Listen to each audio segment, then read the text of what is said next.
we will discuss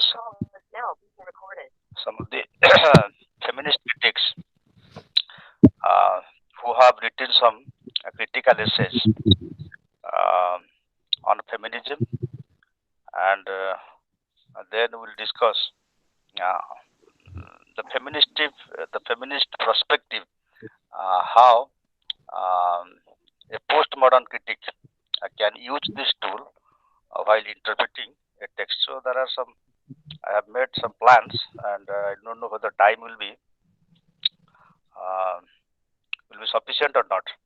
Still, let us now straight go to some of the uh, facts as far as feminism is concerned.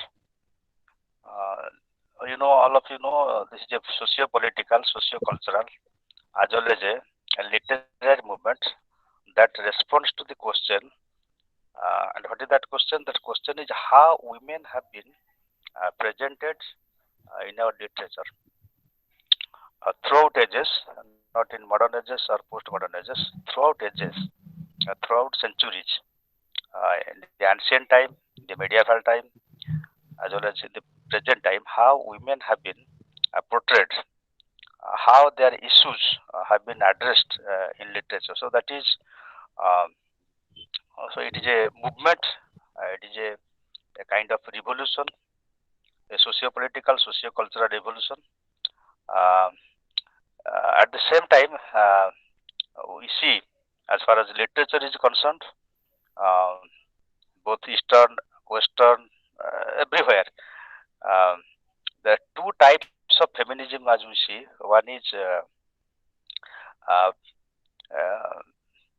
one is feminism portrayed by men. That means literature or characters or fiction or stories written by men, and they have built up women characters, and accordingly we find as um, a kind of feminism written by men. So this kind of feminism is known as phallocentrism, or you can say androcentrism. That means from men perspective, from men's point of view, they have portrayed women characters, and accordingly they have tried to present them to the readers. So that is known as phallocentrism, which has been rejected by most of the feminists um, in the present time. So this is a kind of feminism. And next, the another one is females or women characters are developed by the female writers. So there is a kind of feminism which has been proposed by, uh, which has been presented by female writers, and this kind of feminism, of course, it is a true feminism, and this is known as gynocentrism, right? Uh, as far as we'll discuss actually this issue, uh, let us uh, let me um, discuss this point, this statement actually given by Simone de Beauvoir. We'll also discuss it because she is the um, first of feminist. For the first time, actually, she wrote an essay, "Second Sex." Second, in that essay, actually, she gave a statement, and the statement is: a woman is not born; she becomes.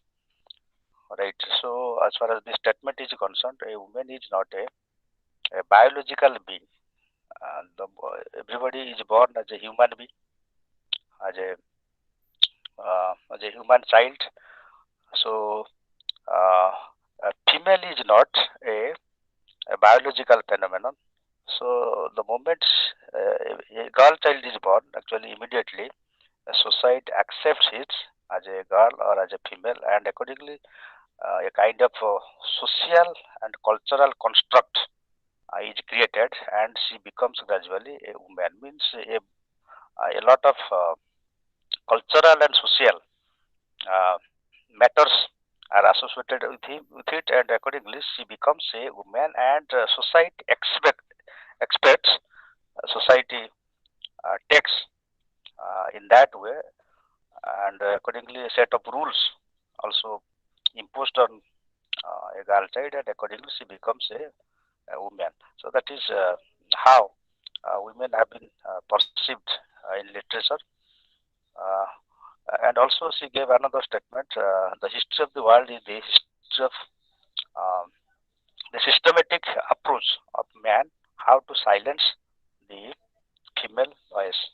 So this is another important point she raised as far as feminism is concerned, and accordingly it became a movement, both socio-political, socio-cultural, as well as literary movement. And accordingly, we find many writers, particularly women writers, they're taking part in this revolution.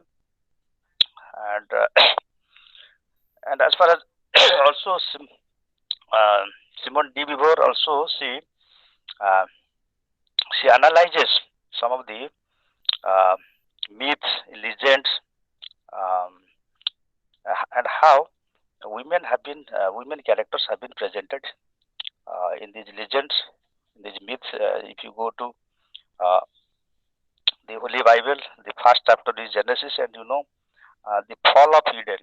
I think all of you are very well aware of it as a literature students, particularly English literature students. You know the Bible, the chapter is Genesis. In that first chapter, how um, Eve, the first mother, the first woman, how Eve becomes responsible for the fall of Eden.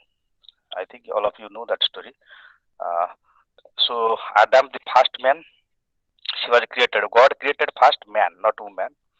And Adam, uh, when he was not happy in Eden, then God came to know it, and accordingly, a woman was created for Adam. That means a woman was created for a man. Woman was not first created. These are some of the important points uh, as far as feminism is concerned. So God Himself actually first gave emphasis on man, not woman. And then actually, as far as the story of creation is concerned, again Eve, the first woman, actually she was tempted by Satan, by this serpent.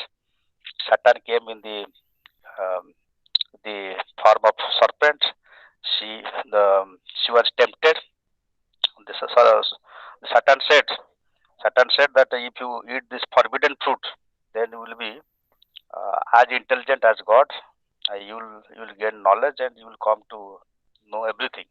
The mystery of this creation, the mystery of this Eden. And then she was out of temptation. She ate that forbidden fruit, and immediately there was fall of it. Not only she ate after eating, she also gave this forbidden fruit to Adam, and there was fall of Eden. So feminists, they when they analyze this Genesis, this actually the character of Adam and Eve and the role of God actually, they say that this is gender biased. Justice is not given to women. Women have been portrayed as the cause. Actually, the very word women, if you uh, if you deeply analyze women, WOMAN, that means they are O to men. Very often, actually, many people they also say like this. They are WOE. They are O to men. And as far as Christianity is concerned, particularly the Genesis, many people um, they consider that there would actually also in Odisha the same thing. Jagannath culture, Jagannath was incomplete because of a woman who opened the door. The artist who was creating Jagannath, Lord Jagannath, actually um, uh, he was disturbed when the door was opened, and that is why um, people say that Jagannath Mahaprabhu Khandiya, Stri Pai Jagannath Mahaprabhu Khandiya. That means because of women, Jagannath is incomplete. As far as um, Ramayana Mahabharata is concerned, Ramayana, uh, the war between Ram and Ravan, possible because of Sita. Sita is responsible for Ram Ravan fight, and Draupadi is responsible for the Mahabharata, and accordingly we find Agni Parikha, and also uh, that war, the Mahabharata war. So in many ways, all the myths, the legends, actually they are filled with anti-women uh, stance. So that is why feminists actually uh, in all in different waves of feminism, all these issues have been addressed, and accordingly, women they came forward to find their own identity, to create their own identity, and accordingly we find a lot of changes taking place in history as well as in the modern times. We'll discuss this issue now. Let us throw some light on the structure of society. And as far as the structure of society is concerned, I will be discussing in my next class structuralism, post-structuralism. I will focus in details, but let me just give a hint that the whole structure of society is a patriarchal society. I hope you understand this word patriarchy, Patriarchy. Patriarchy means father-centered society, father-centered, male-centered, androcentric society. Male-centric society means the father is the guardian of the family. Man takes a major role not only in family but also in society. Gradually, we find in course of time, women they are becoming leaders. They are becoming uh, the, the important member in family. But actually, uh, mostly um, our society, not only in India, also in all societies in the world, actually, uh, it is father centric. That is why, uh, and this gave rise to the oppression of women. As far as society is concerned, as far as the legend is concerned, as far as the religion is concerned, as far as um, myths and all the folk tales are concerned, actually, women um, have not been treated properly um, as they should be. And why this happened? Because the writers of the legends, the writers of these stories, the folk tales, they were not men. They were they were not females. They were not women. They were all men. Since male created this religion, male created these myths and legends and all that stories.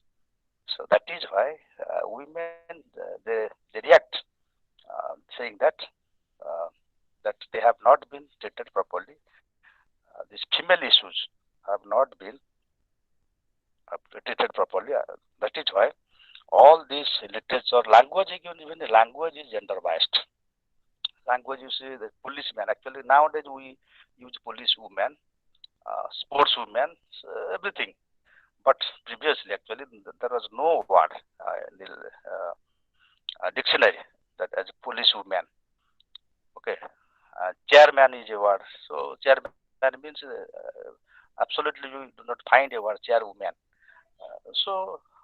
The point actually is language is gender based. Your legends, religion, myths, all are gender based, and that is why there is a necessity of uh, uh, writing literature from a female point of view and criticizing literature from a female or feminist point of view.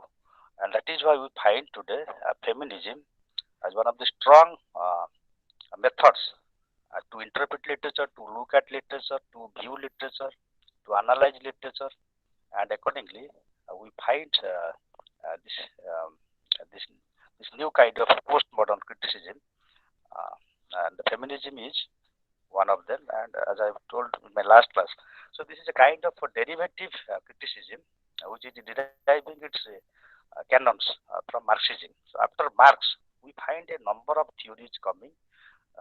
This feminism came as well as subaltern studies, Dalit studies, tribal studies. So a number of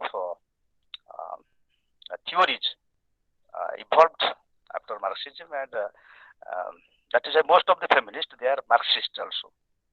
They are Marxist in their attitude, and as Marxism looks at literature from a sociological point of view, from the proletariat point of view, in the same way, literature nowadays is also is looked at, is viewed at, or is interpreted in terms of a feministic point of view, and there is a need to know some of the webs. Actually, I'm as far as history of feminism is concerned, these are all some of the uh, facts I have recorded.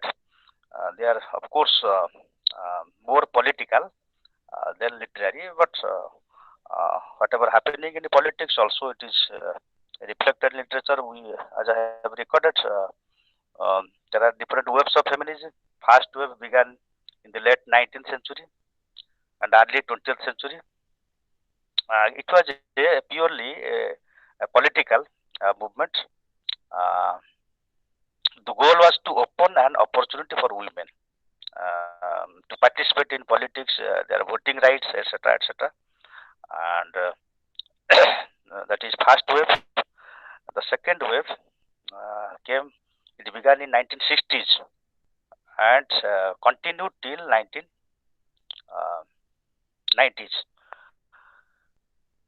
The wave unfolded the context of anti-war and civil rights. As far as war is concerned, particularly these two world wars, actually women were victimized a lot because men participated in the war, though casualties they suffered. At the same time, women, since they were staying at home, they were actually taking the care of the family. So when bombardment and when airstrike was carried out, uh, so they were also the victims, and they could not defend themselves. They did not have weapons. So that is why um, this wave became an anti-war movement. Of course, it became a radical movement in history, in politics, uh, and in many matters. Also, we find it also became a um, movement for sexuality and reproductive rights. Uh, these were also the issues, some of the issues of the second wave. And here, sex and gender issues are differentiated. As I've already mentioned, sex is a biological issue, and gender is a social, political, and cultural issue. Um, because gender is something which is constructed, whereas sex is something which is determined in terms of whether somebody is male or female, in terms of body, right? In terms of social, cultural, and other points of view. So we take gender, which is imposed um, upon a female, which is imposed upon a female, that, and accordingly a stamp, a socio-cultural stamp is um, given um, on a female, and accordingly a lot of expectation, a lot of um, rules have been framed on them, and their behavior, their attitude, their education, everything. That means gender, actually, as far as gender is concerned, the whole issue of female development means they would be prepared to become a suitable wife. As far as um, society and cultures are concerned, the purpose of education is to make them fit to be a suitable wife, to be a suitable mother, uh, a suitable nurse in the family, in the community. So these are all these issues which have been addressed in the second wave. Uh, it was a phase of fusion of neo-Marxism psychoanalytical theory and that associated female subjugation to patriarchy. So, in order to uh, emancipate the women from the subjugation of patriarchy, actually, this movement was carried out. Again, also another important term we get from this wave, that is ecofeminism, was also, which is also a new literary theory. Nowadays, a very specific literary theory. Of course, it is not there in your syllabus. Ecofeminism means uh, as ecology,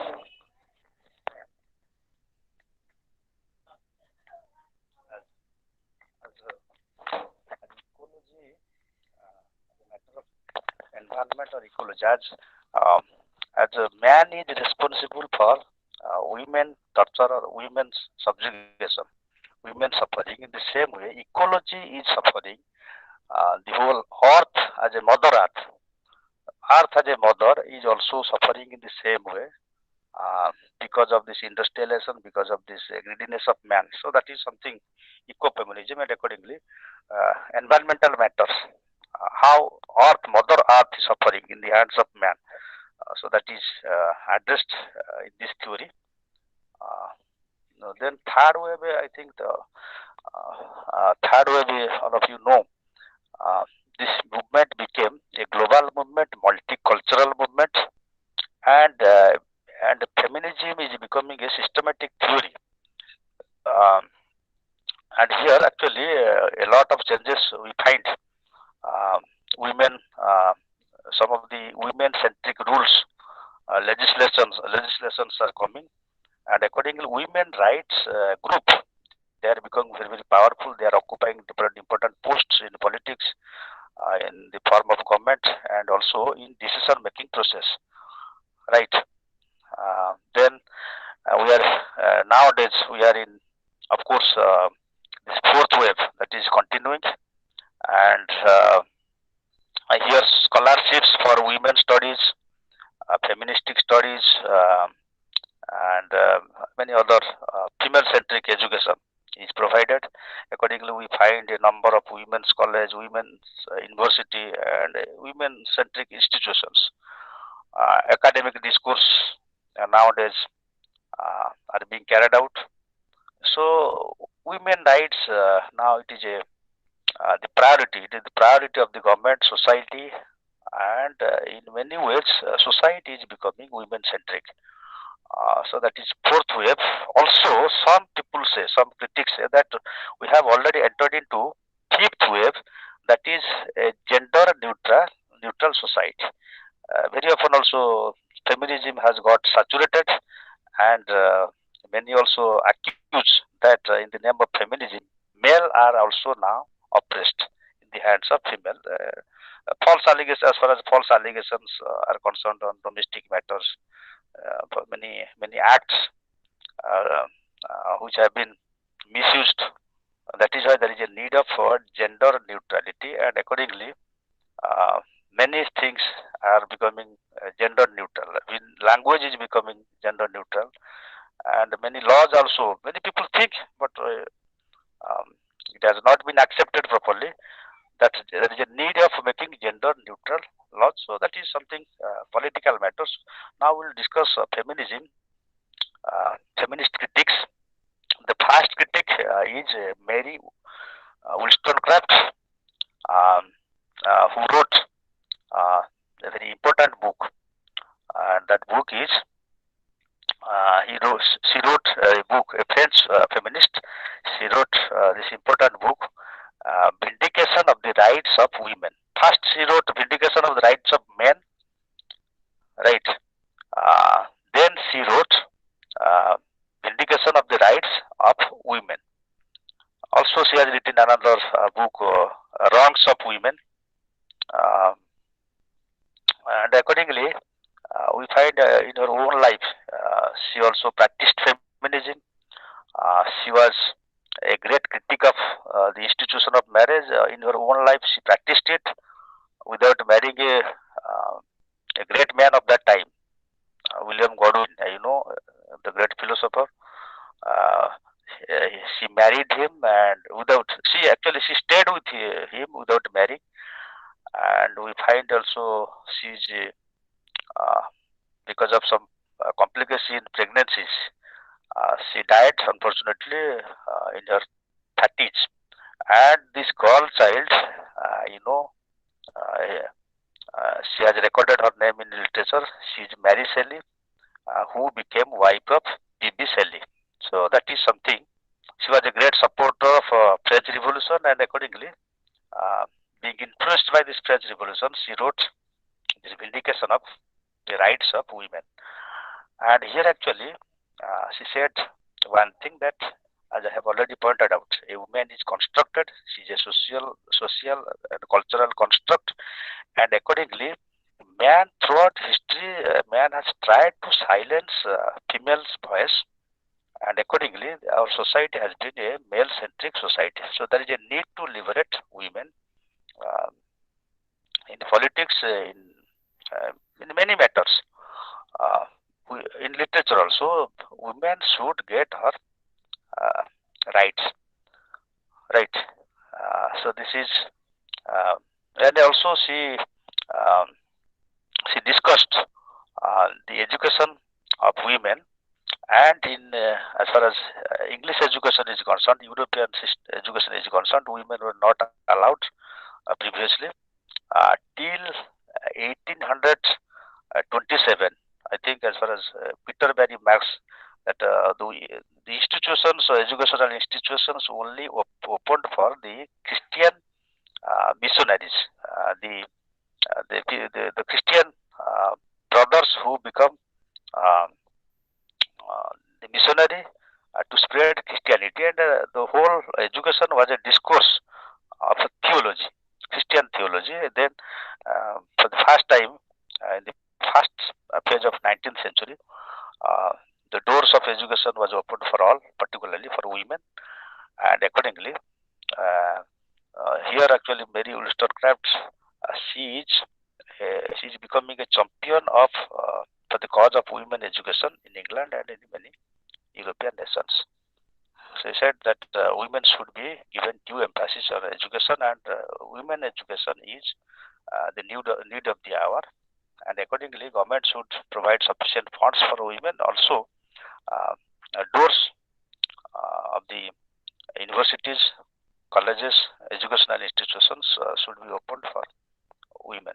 So this is how she is a great critic as far as feminism is concerned and feminist movement is concerned. Then the second critic is Margaret Fuller.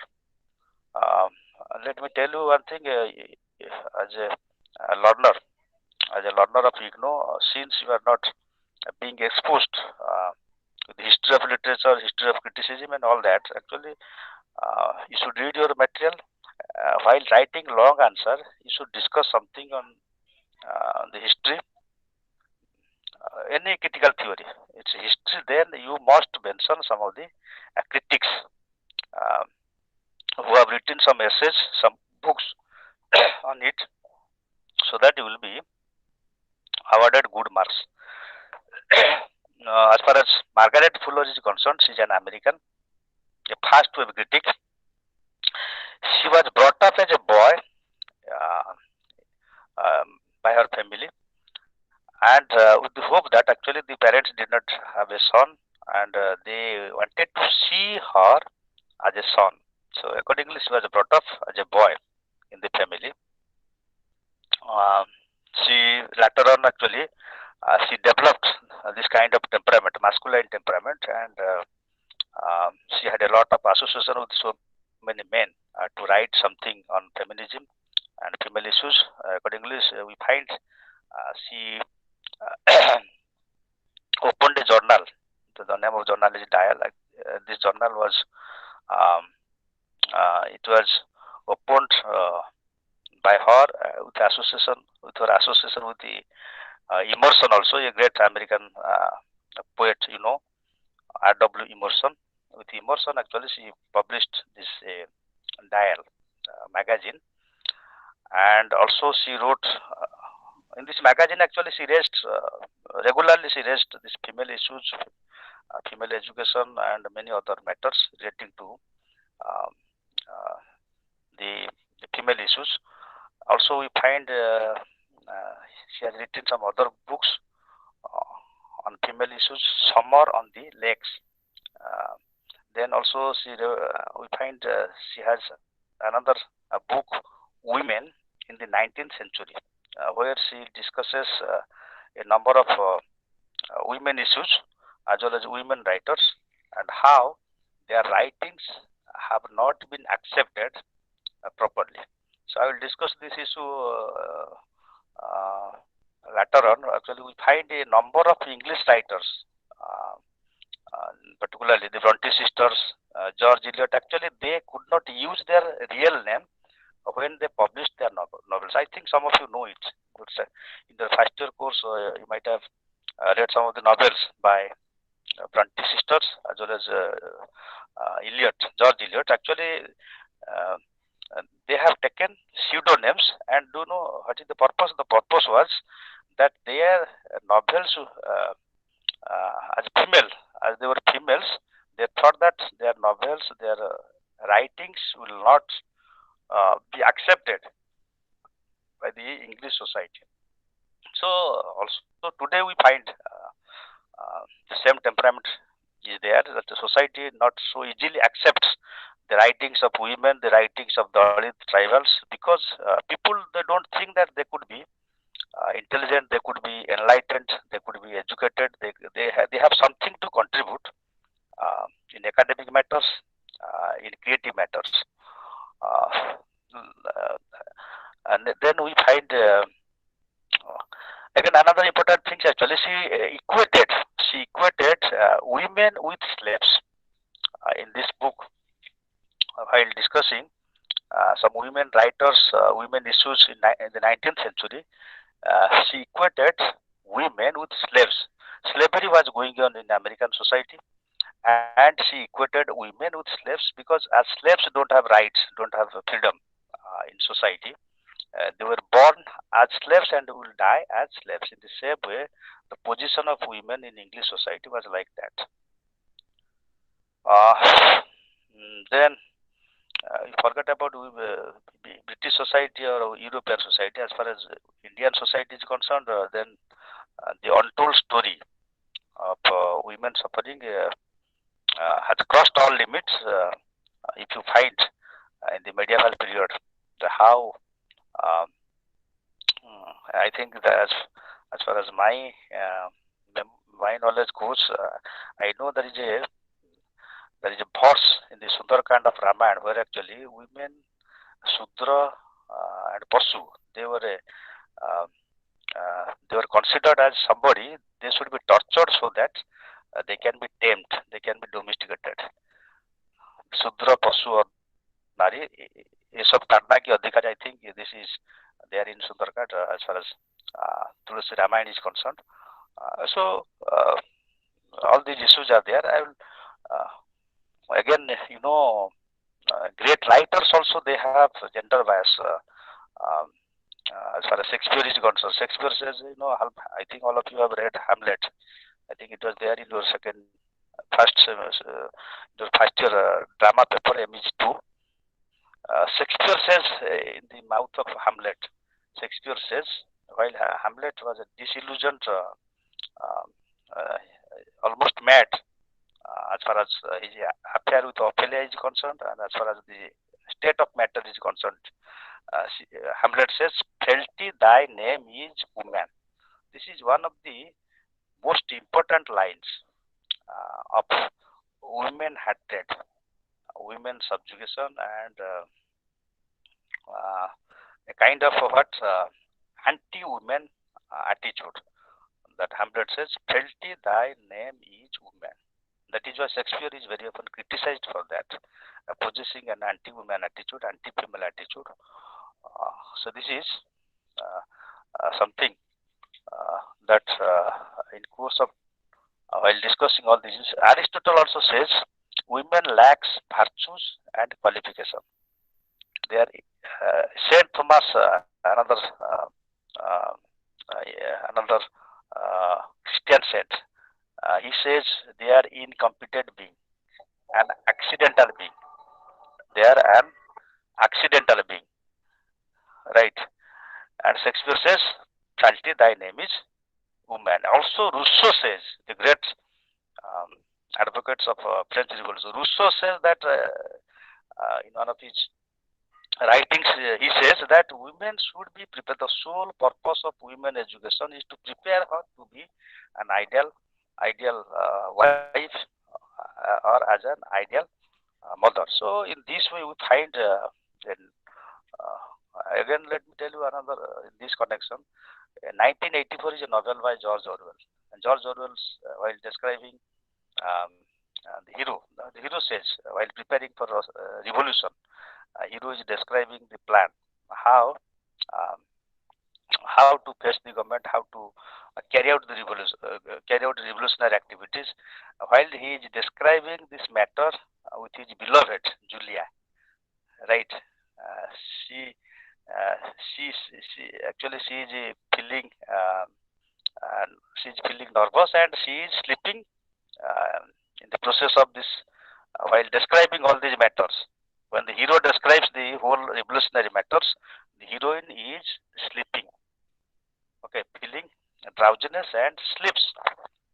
This proves that how again this, I think this parallel is there in Mahabharata, or while Arjuna is describing to Subhad to um, while Abhimanyu was there in the womb, right? And Arjuna was describing how to break the chakra how to enter into it. This is a war process, how to enter into chakra and how to get out of it. While describing how to enter, actually, his wife was able to hear, and when he started describing how to get out of it, um, she had already slept.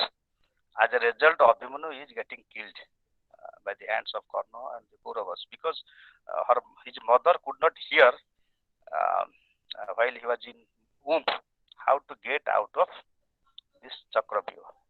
I think all these episodes in the legends, in the ancient literatures as well as in the modern literatures, we find that women they were not portrayed properly uh, by the authors, by the writers. As a result, the society became patriarchal because the writings were uh, made by men and society is constructed by men. That is why, as Simon Beauvoir says, she is a social construct. She is not a biological being, she is a social being. And as far as society is concerned, a woman actually is not seen in the proper way as men have been seen. Next, we will go to uh, some other feminist writers. Uh, J.S. Mill, another feminist critic, J.S. Mill, John Stuart Mill, Victorian, a feminist and a Marxist also. He is also a Marxist. He has written uh, some works and focused on women's question. Okay, on women's question. Actually, this is the phrase he has developed on women's question. Means how to address women's question. Okay, as far as um, the late 19th century, 20th century is concerned, women they started questioning. Uh, the ancient literature, the medieval literature, the status of women in society, and the roles they have been playing in society. So, women's question is very important. How to address on it. Also, he wrote another book on liberty. Uh, then also find another book, Subjugation of Women. Um, and here actually he is giving a formula, and this formula is known as utilitarianism. And while this actually utilitarianism is very, uh, it is equal to Bahujana Sukhaya, Bahujana Hitaya, which is a Buddhist philosophy. Also, we have also in Hindutva philosophy, Sarva Bhavantu Sukhino, Sarvajana Hitaya. But Bahujana Sukhaya, actually, this utilitarian principle means action should be taken by the government so that maximum people get happiness out of it. So this is known as utilitarian principle, and every government should utilize this principle to liberate women, to give women a voice, and to fulfill their dreams. Uh, Actually, as far as this book is concerned, while addressing female issues, women issues, he says that uh, women's role is the traditional setup of women was to keep the family happy, keep the husband happy. But as far as the modern status of women is concerned, position of women is concerned, is not to keep women happy, right? So that means this domesticity, this approach of domesticity should be broken in order to make women free from the um, claws of patriarchy. To satisfy the husband and others, to attract the husband and others. Actually, this was the primary aim of women education as far as the 18th century, the early part of 19th century is concerned. But as far as when um, when the late 19th century and 20th century, when actually uh, when many critics, many writers, they are raising their voice. So the purpose of women education is not to keep others happy, rather to keep themselves happy. That is why they have to break the rule. And what is the rule? To make others happy. Instead, they should also focus on their own happiness, how to become happy, and how to find a way for their own, how to become a cause for their own salvation. So that is how he is also giving stress for marriage, that marriage is a kind of slavery, and women may not marry for that sake, not to be a slave in the hands of husband and the hands of family. So better if she can decide, she also can take decision not to marry. It should not be a compulsory matter as far as um, women's choice is concerned. It is not a compulsory matter, and accordingly, we now also this idea is now actually getting practiced by corporate workers, employees, and that this singlehood, live-in relationship, and all that, not to even produce a child. So these are some of the in our time that we see is the result of this philosophy which has been given by J.S. Mill. Then this is another important critique I am going to discuss. Please, it is there in your book. Her entire works have been discussed, and without whom you cannot discuss feminism.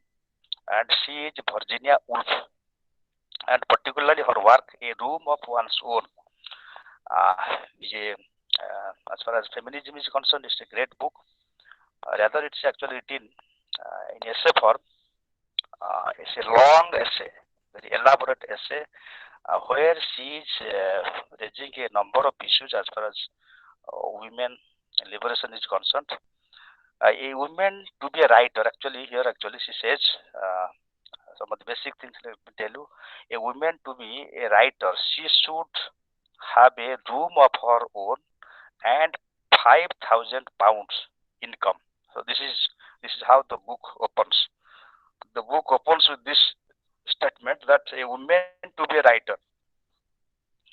Actually, women were not supposed to be writers. They were not supposed to be academicians. They were not supposed to be creative, having a creative faculty to write something. Even though they were writing, their writings were not accepted. That is why they were using pen names. So here actually a woman writer who says in this book, A Room of One's Own, saying that a woman to be a writer, she should have a room of her own and a 500 pounds income, and during that time 500 pounds, it's a big amount.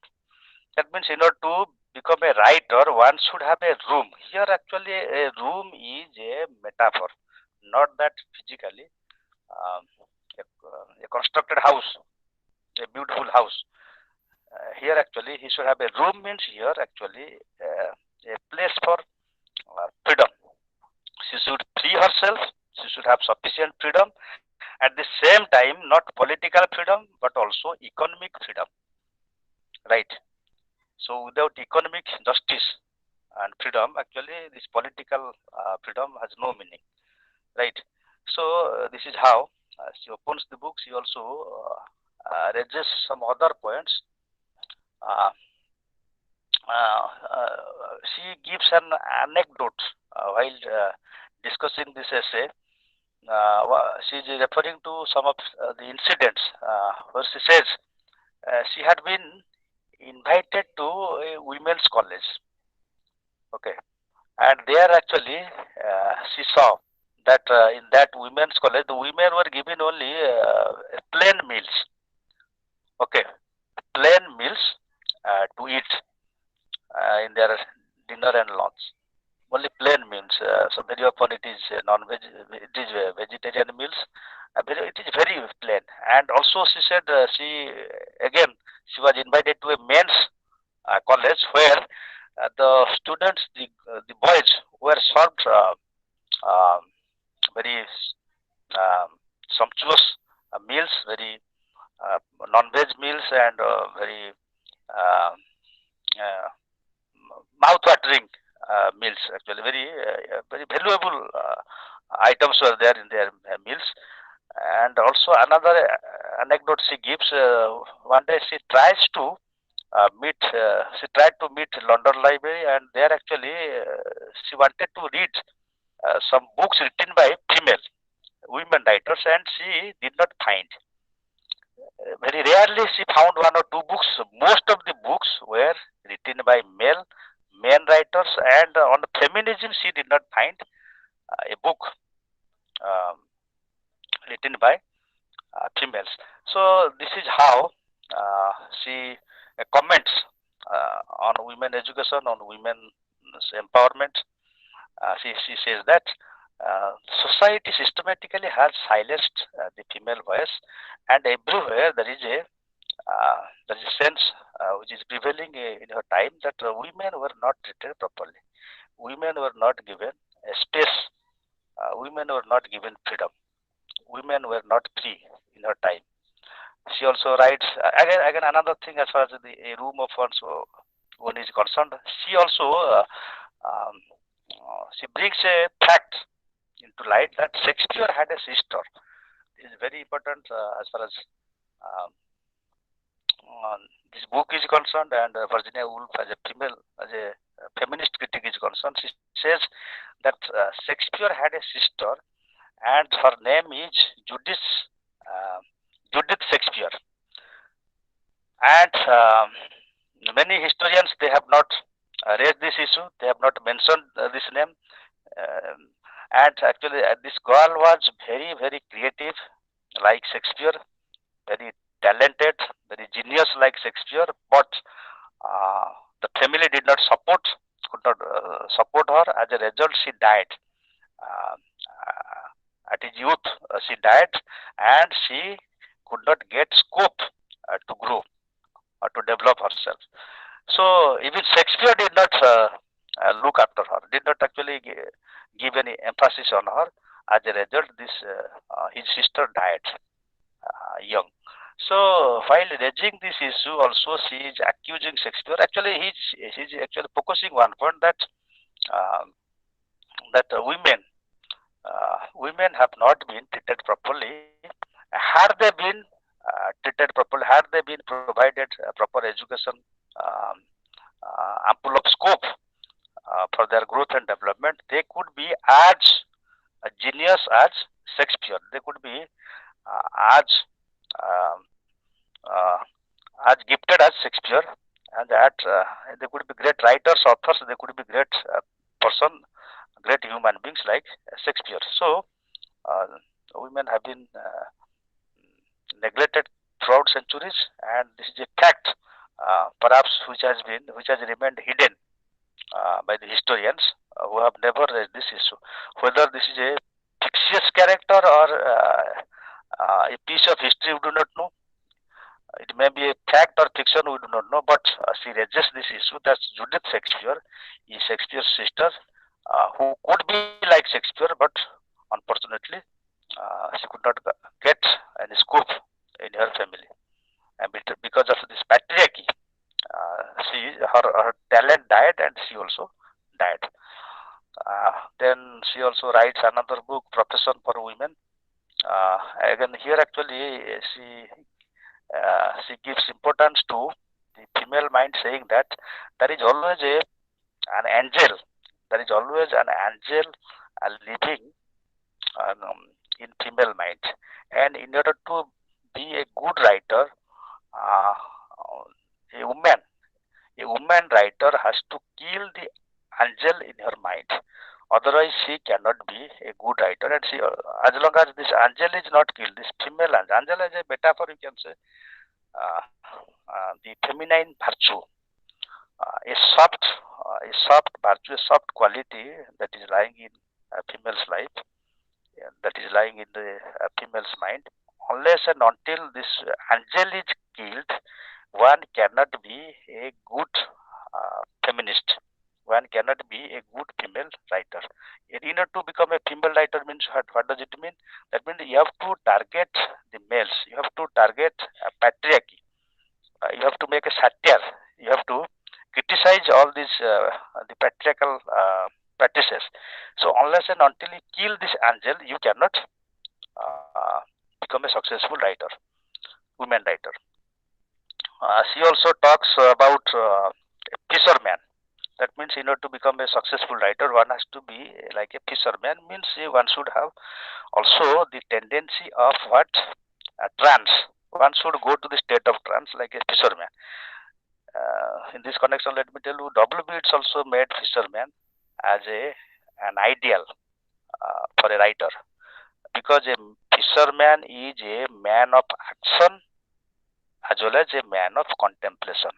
This is very important as far as creative writing is concerned. Uh, of course, this is not this image of a fisherman is not truly. It is not. Purely. It is a feministic matter. This is a universal matter. That in order to be a successful writer, one should be like a fisherman. Fisherman is a man who has an action at the same time who has also contemplation. So he is active. He is holding his fishing rod. Okay. Sometimes he stands. Sometimes he sits. Sometimes he changes his position.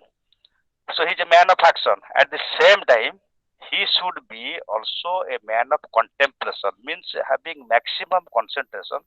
That means he should live in a world of trance.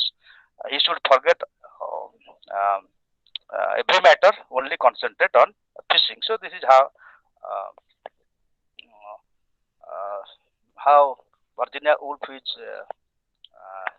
raising this issue in her book Profession for Women.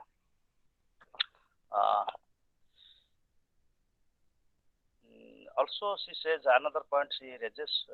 This is a room of one in a room of one's own. Actually, Virginia says, as a writer, uh, one should decorate one's room. One should also have a decorate lifestyle. Decorate lifestyle means one should have sufficient colors of life. Right? One should have sufficient colors of life so that one can have a wide experience to describe something, to describe a character. Of course, this is again not feminism, but she is discussing all these issues in this book. She has also another book, Three Gunyas, where actually three questions were asked by a man to Virginia Woolf. It is written in dialogue form. Number one question is how war can be prevented. Number two question is why government doesn't give sufficient funding for women education. Then number three question is why women have been prohibited. Why women have been prohibited from doing a professional work. So these three questions have been asked by a man, and Virginia Woolf, as a woman writer, is answering to all these questions. So that is also a piece of feminist writing. Then we come to Simone de Beauvoir. I think we have already discussed. Okay, better you should switch over to other critique, other feminist critique like Kate Millett. Kate Millett is a second web critic, female critic, feminist critic. She writes the books Sexual Politics. This is an important book. Sexual Politics. Um, Sexual inequality relates to power structure. Okay, power structure or power politics. So it is a kind of political design. In sexual politics, Kate Millett writes that's that behind female subjugation, female oppression, female injustice, this is responsible. What is responsible? The sexual inequality relates to power structure. Okay, power structure means power politics. So it is a political design made by men as a conspiracy to uh, to keep women backward, to keep women in an inferior state. So this is something which is discussed in sexual politics. Another critic is Judith Butler. Um, Butler, Judith Butler, Judith, Judith Butler, Butler. She has a book, Gender Trouble. In Gender Trouble, color mark, Feminism and Subversion of Identity. This is the book, Gender Trouble, color mark, Feminism and Subversion of Identity. And the concept is feminism is a binary matter. Uh, it is a binary matter.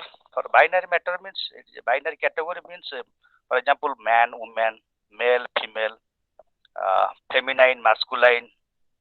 Okay, and she also says this gender is an attribute imposed on female.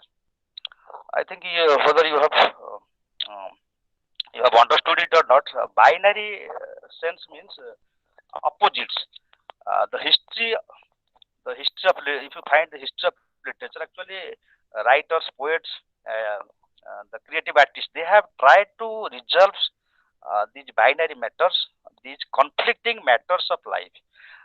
There are a set of opposites in society, in life, and in order to resolve it, to go beyond it, art is a medium to solve it, to resolve it. So here actually, as far as feminism is concerned, female issues are concerned, society has actually imposed some binary categories, as I have told. uh, what is woman, which is not a man, or who is not a man is woman. That means when we think of a woman, means a lot of um, virtues, a lot of virtues are involved in this issue.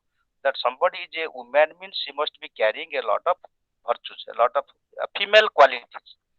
Okay. And as far as man is concerned, immediately a mental picture is created that a man must be physically fit, must be a muscle. He should have a muscle.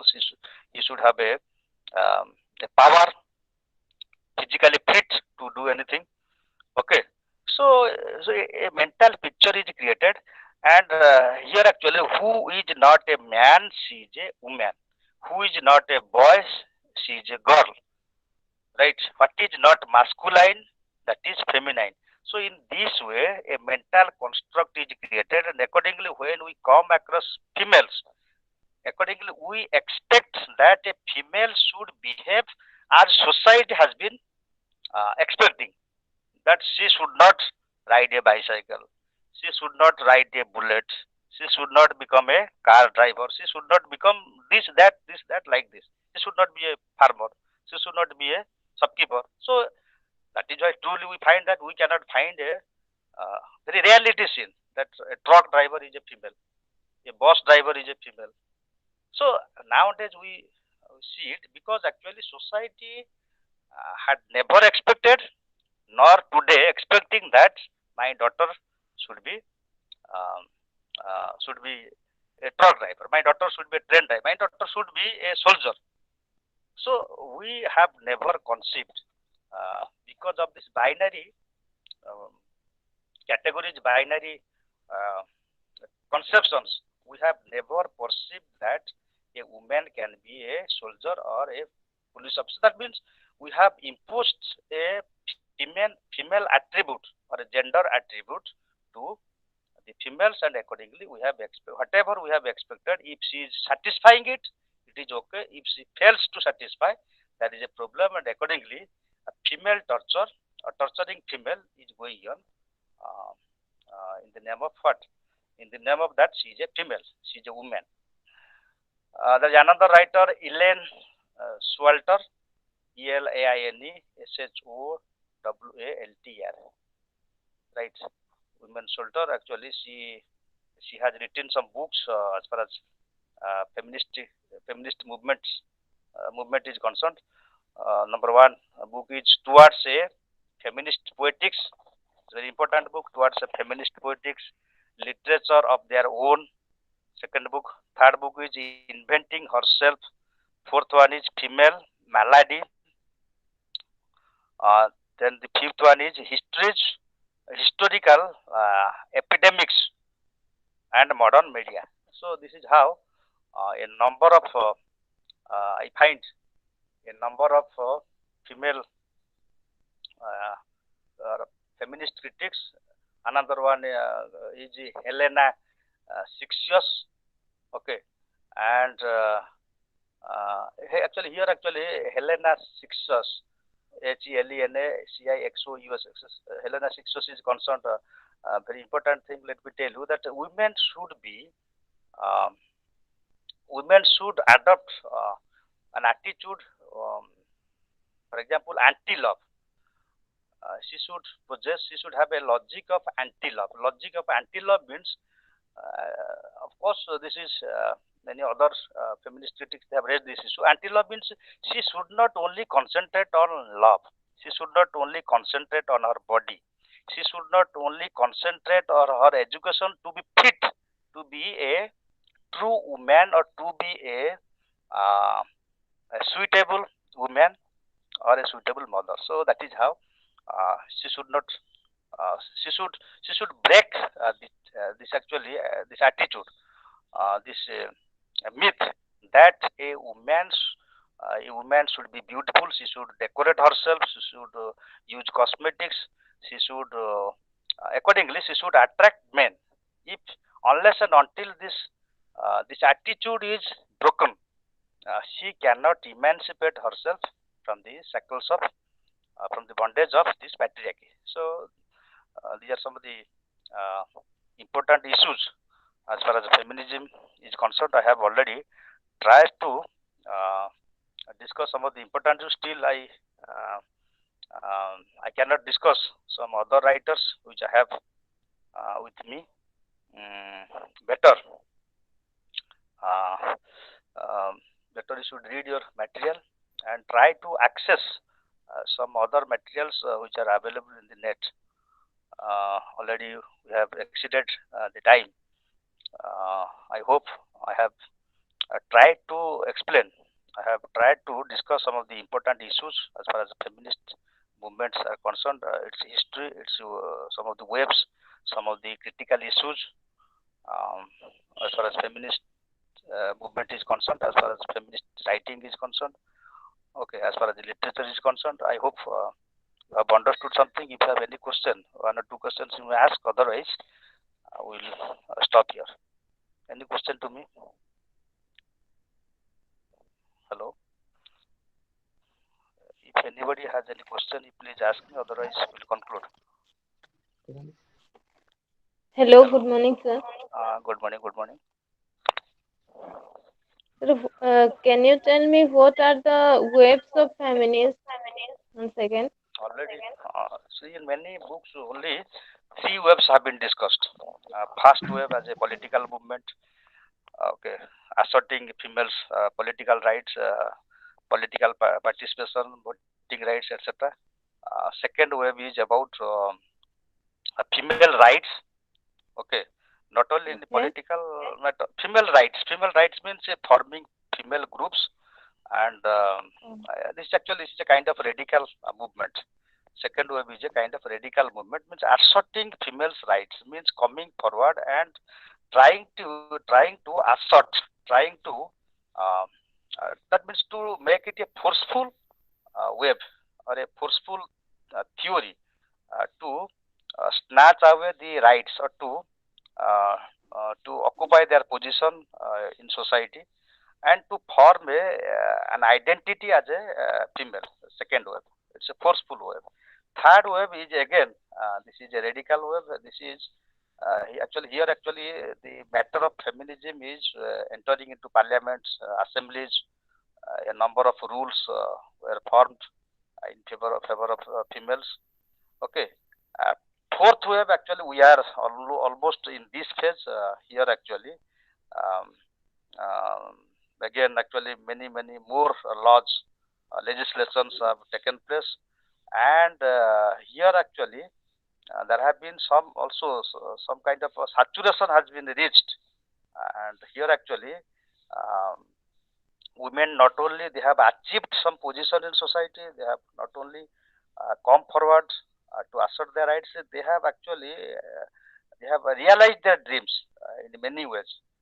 Okay, they have become prime minister, they have become president, they have become chief ministers, they have become officers, and actually almost it has come to a point of saturation as Marxism has already been saturated. In the same way, the fourth wave is tending towards a saturation. That is why fifth wave, as I have mentioned, fifth wave has already been begun, and accordingly, we are very upon actually men's group. They are also trying to form um, Purusha Commission. Actually, I think in Odia, men's commission, where some men also trying to get rid of the females who are victimizing them. So that is why there is a talk about everywhere in many spheres. Gender neutrality is also now becoming an issue. So in Okay. this way, we are jumping from phase to phase. We are jumping towards females emancipation, women freedom, women empowerment, and in many ways we are not only achieving it, also the whole matter is getting saturated day by day. Okay, I think we have. Okay. Thank you, sir. Okay, okay. Sir, I have a doubt. Yes, madam. So, first wave of feminism is called liberal wave, and I don't know, the second and third are called radical. So I'm confused on that. What's that Yes, thing? radical means, madam, radical means now I think almost all of us, almost all of us, we have been radicalized. You see that Nirbhaya issue in India, and also some other issues. Actually, as far as India is concerned, almost the feminist movements have been a radical, has been a radical movement. Radical movement in the sense that um, there is a claim, always there is a claim that we have a right and we have to take it. Freedom is not given, right? Freedom is taken away. Do you understand my point? Freedom is not naturally given to anybody. As far as Yes, sir. women are concerned, as far as Dalits, tribals are concerned, as far as the subalterns means ordinary human beings are concerned, everywhere there is the same sense that that freedom has to be taken away, has to be snatched away, and for that reason, revolution is required, fights are required. Even if it is possible, violence is also required. Many claim, of course, we should not commit violence. So yesterday that what happened in Delhi, the farmers. So the point is, everybody, every group actually, they are trying to take away freedom in whatever way it may be. So this is what radicalization means. Many terrorist organizations, accordingly, they have formed on the basis of radicalization. So actually, these are all romantic matters. In the end, and there is also, though the movement would be appearing very attractive, but the end is not encouraging. The end may have a negative uh, aspect. Do you understand? So anything that through violence you achieve, you cannot find the end product, the uh, the target cannot be fulfilled properly. So that is a separate issue. But women, they are actually, they are now asserting their roles. Uh, they are actually coming forward and fighting with males, right?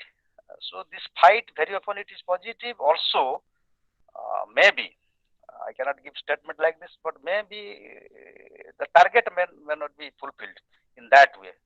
Through violence, you cannot achieve everything. You may achieve something, but everything cannot be achieved.